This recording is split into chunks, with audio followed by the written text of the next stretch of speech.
Hello, everybody. This is Brian Lysing with Financial Brokerage, and this is the IUL Sales Paradigm Shift webinar.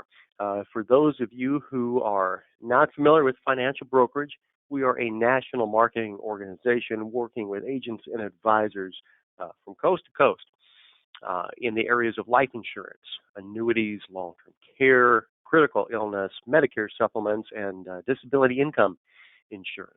I'm one of our life insurance specialists, and I've been here for nearly 20 years after a stint out in the field selling like all of you are today. I do want to thank everybody for joining us. This webinar will take about 20 minutes. That's what I have it scheduled for, and then we do have some time for questions at the end. All of your lines are muted, but you can still ask questions by typing them into the control box that you see on your screen, and I'll get to as many of those as I possibly can at the conclusion of today's webinar. So again, thank you all for joining us this morning. Today we're going to speak a little bit about Index Universal Life and the sales process, also the illustration process that goes into that. We'll start by reviewing what is probably the typical IUL sale, and then I'll walk everybody through a couple steps that you can take with your clients to improve upon that in a way that will increase the distributions to the clients in retirement. It will increase the death benefit that would pass to their family, and you'll all be very interested to know that it also increases the commissionable target premiums to you. So let's get into that right now. I mentioned we want to first look at the typical IUL sale. So I've got a few questions for you here. How do you sell Index Universal Life today? And I've seen all of these come from various agents and advisors around the country. Do you begin with the face amount and then solve for the premium? Do you begin with a premium amount and then solve for the smallest face amount out there to keep the cost of insurance down? Or do you begin with the distribution amount, the amount of money that clients say they're going to need in their retirement years? Well, here's what the typical sale ends up looking like. And I pulled these statistics a few years ago from Wink. They're an outfit in Des Moines, Iowa, that does a lot of research on life insurance, and they do a great job with IUL. Now, I haven't updated these in a few years, but I have seen the stats from quarter to quarter throughout the years, and I tell you what, they don't change very much at all. They might change by a few $100s one way or another, but for our purposes here, this is close enough. So the average purchaser of an Index Universal Life policy is 42 years old, and most of the people fit into the 35 to 55 category. Household incomes are over $100,000, and 80% of the sales are made for accumulation purposes. Now, that part may have changed a bit, I'm guessing, with the advent of these protection-focused IULs over the last few years. But I would still guess that most of the sales by far are for accumulation and later on distribution. And the average premium, $9,200, that's the part that will fluctuate. I would imagine that could be greater or less than by maybe $1,000 at the most. But we're still going to be hovering around $9,000 a year for the average premium into an average IUL. Now, how do people arrive there? This is what I've typically seen and how we run most illustrations. We begin with a premium the client can afford, and that has all been prompted by you as the advisor working with the client. How much money can you set aside into your retirement plan or into this supplemental retirement plan?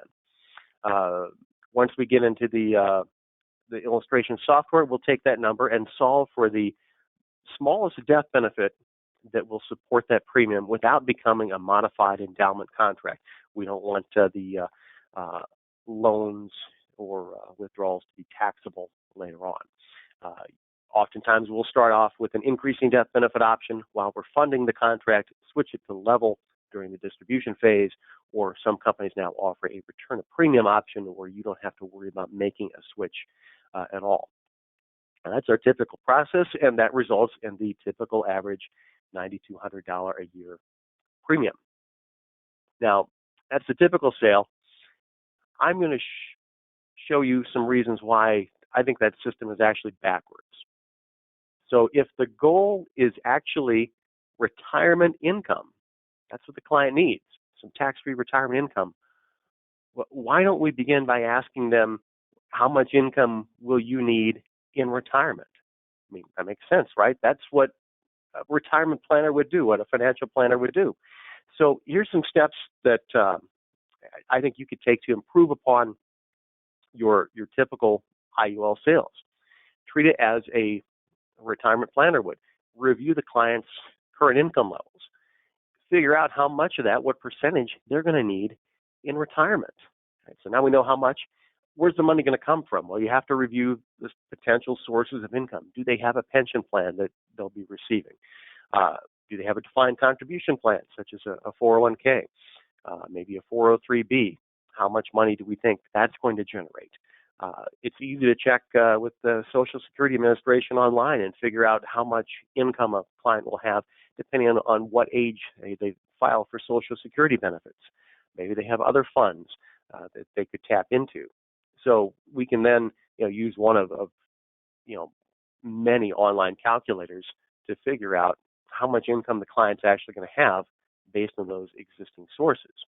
Now, if you need help with trying to figure out how much income the client's going to need, you could use a simple percentage of current income figure estimate, or you could use a worksheet much like this one here. I think this came from Mutual of Omaha, and it asks the client to list all of their expenses and some of the income that they'll have coming in.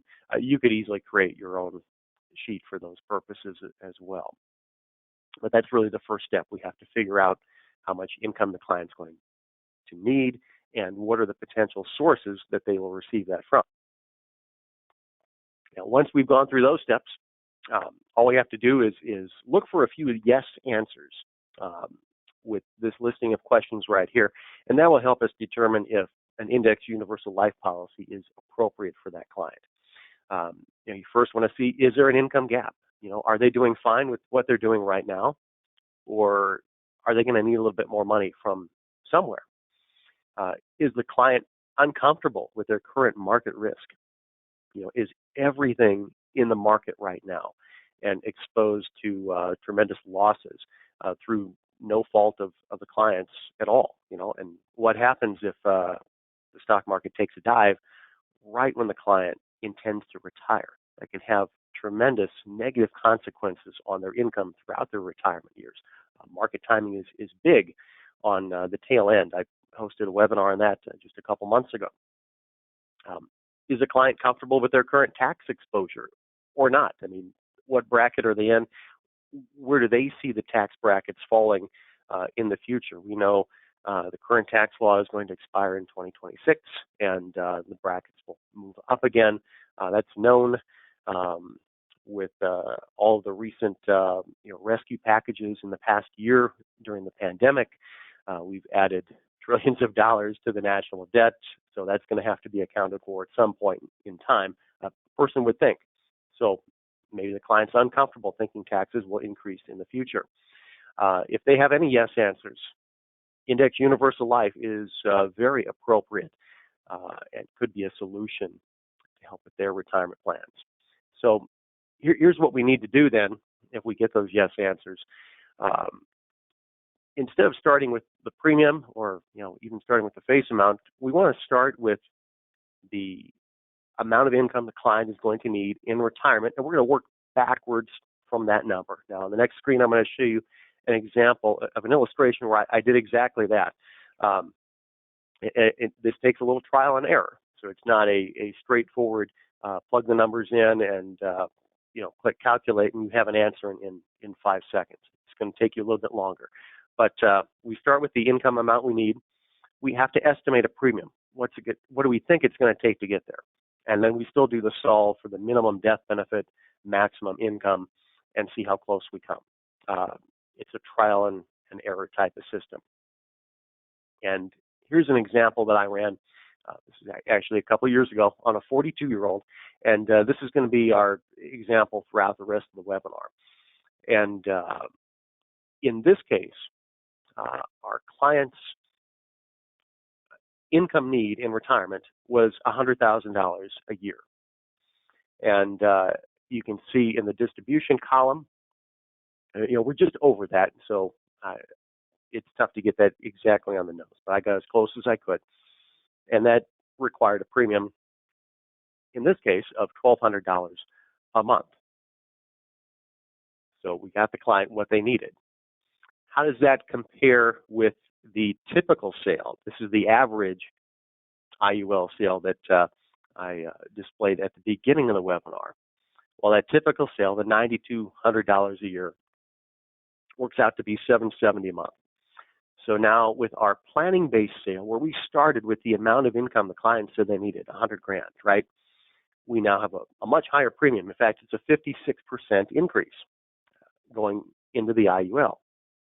The average IUL generated a $268,000 face amount. By asking a few questions, we've now increased the face amount by 52%. Now we're up to over $400,000. That's a much greater benefit to their family when they pass away. The typical average IUL sale in this client's case, generated almost $65,000 a year in retirement income for 20 years. Well, that's not what they needed. They needed $100,000 through our calculations with this hypothetical client. It left them $35,000 short. So we really haven't done our job. Well, by asking the questions and working backwards from the income need, we know that they're going to get the income that they said that they needed. Well, what does this do for the target premium? Well, we have, again, a 56% increase on the commissionable target premium to you as the writing agent. So just a few questions, and you've improved the client's distribution amount. You've improved the death benefit to their family. You've also improved upon the commissionable targets to you. So it doesn't take a whole lot of doing to get there. Now, question you might be asking, if the average client is going to come to me and say, they've got $9,000 a year they can set aside for retirement purposes, $1,200 a month, that's a big increase. What if that's outside their budget or outside of what they're willing to pay? And that's a valid concern, and I tell you what, that's going to happen. I mean, anytime you do retirement planning with a client, there is very likely going to be a gap between what they think they can afford and then what they need to actually meet all of their lifestyle goals in retirement. So then it's up to you as a planner to try to bridge that gap and get them closer to where they need to be. But I will tell you that if you start with the client's number, that's where you're gonna stay. If you start with the number they need, now you have a fighting chance to get them closer to what they need and to improve upon that premium figure. Maybe you don't get them all the way there, but you're going to get them a lot farther along than if you had never asked those questions and brought that number to their attention. And that's really what you need to do as a planner. Now, all that being said, there is a way to give the client the premium that they say that they can afford and the income that they are going to need in their retirement years. And I'll walk you through that example here next.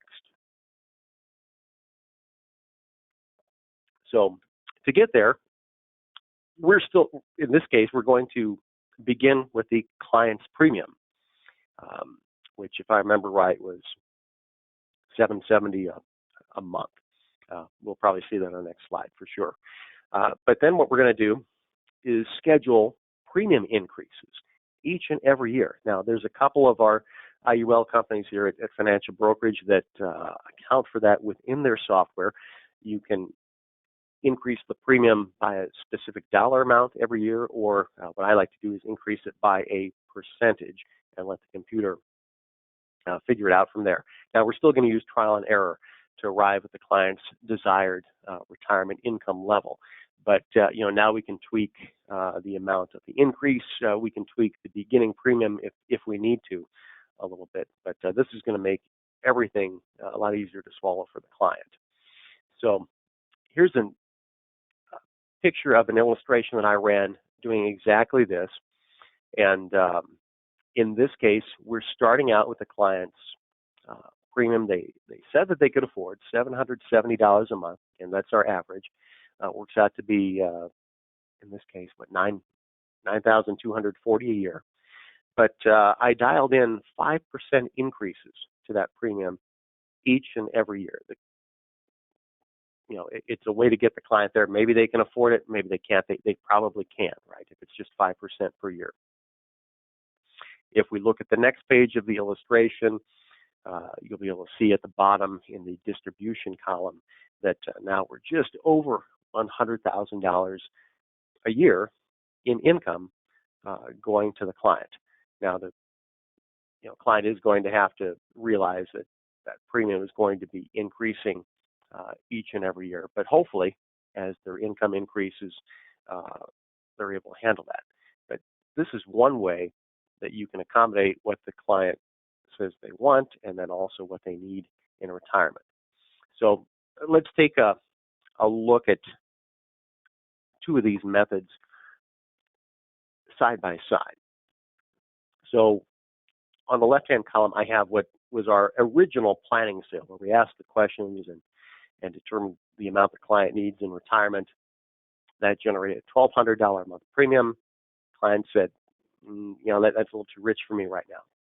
Fine. If we look on the right-hand column, we've decreased that down to $770, but we're going to increase it at 5% a year. Our planning sale gave us a $400,000 face amount. By decreasing the initial premium, but adding in the increase, it actually raised our initial face amount, a 23% increase. So now their family would enjoy a little bit more money if they should pass away. Our income levels are relatively the same. Again, this is trial and error. We're getting as close as we can here. But both sales end up with $100,000 a year in income to the client. Targets are actually a little bit different now. By starting with the lower premium and increasing it every year, we've actually increased our target premium by 23%. So this is a second little tweak you can make to the entire process. If your client says, I just can't afford that initial premium that we started with there. Now, how does this second example compare to our typical average IUL sale?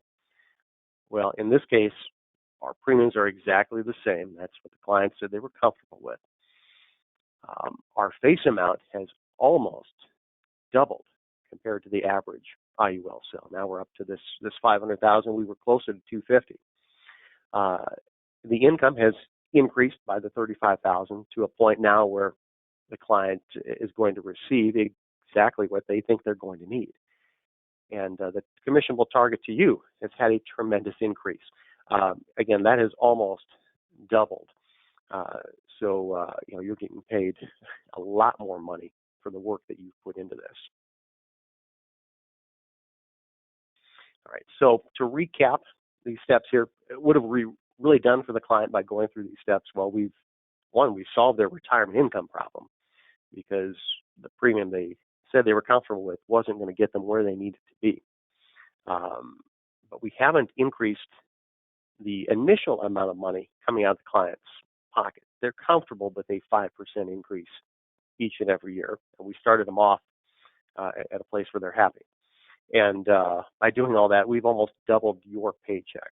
So everybody wins across the board just by asking a few questions. So what do you, as an advisor, need to do next? First thing would be to find your target market, right? Who is a prospect for a retirement planning IUL sale?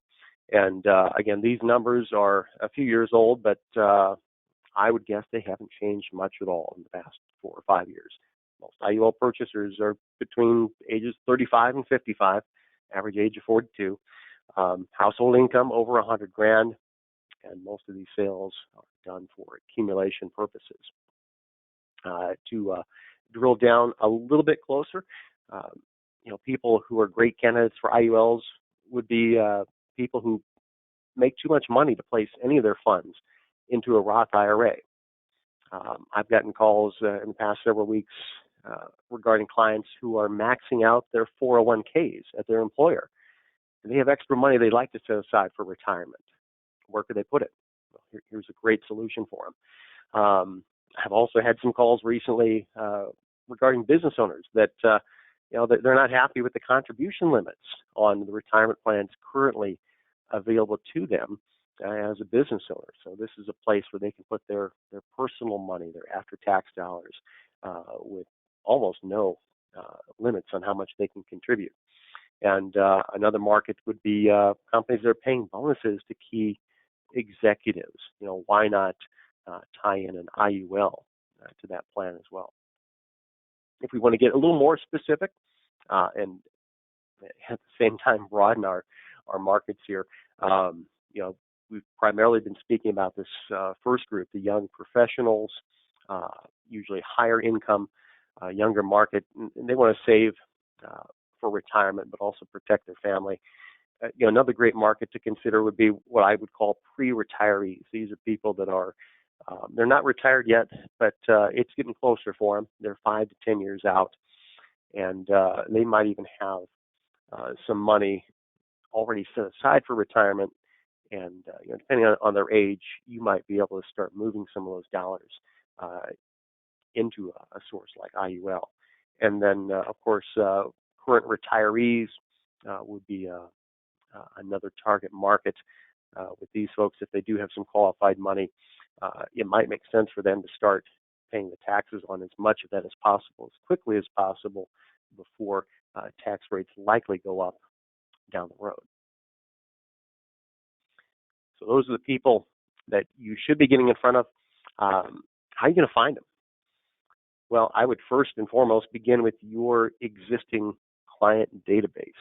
If you've got those folks in a sortable format, sort by age, sort by income level, and talk to them about their retirement plans. What have they done so far? Are they happy with it? Ask them the questions we reviewed early in the webinar. And speaking of webinars, you can conduct a webinar yourself with the pandemic going on and social distancing. I don't know that there are many or any seminars happening in most parts of the country, but I think across the board we've seen an increase in webinar attendance, and that's not just for you learning about products and sales ideas, but it's also for consumers as well. That's a great way to reach out to them and present yourself as an expert in that area. And one of the ways you're going to reach these people is through social media, also through email. But several of our partner insurance companies have got pre-made social media pieces. All you have to do is post them to your accounts, whether it's Facebook or LinkedIn or Twitter or Instagram, and I'm sure I'm forgetting a few of them out there as well. But that's a great place to reach out to your clientele, and hey, you don't have to pay postage for any of that. All right, well, that's the conclusion of today's webinar. I want to thank all of you for joining us this morning for the IUL Sales Paradigm Shift. If you need further assistance with clients and prospects you are working with, we are here to help you. Our phone number is on the screen, 800-397-9999, and we'd be happy to help. And I'll go ahead and open it up for any questions at this point in time.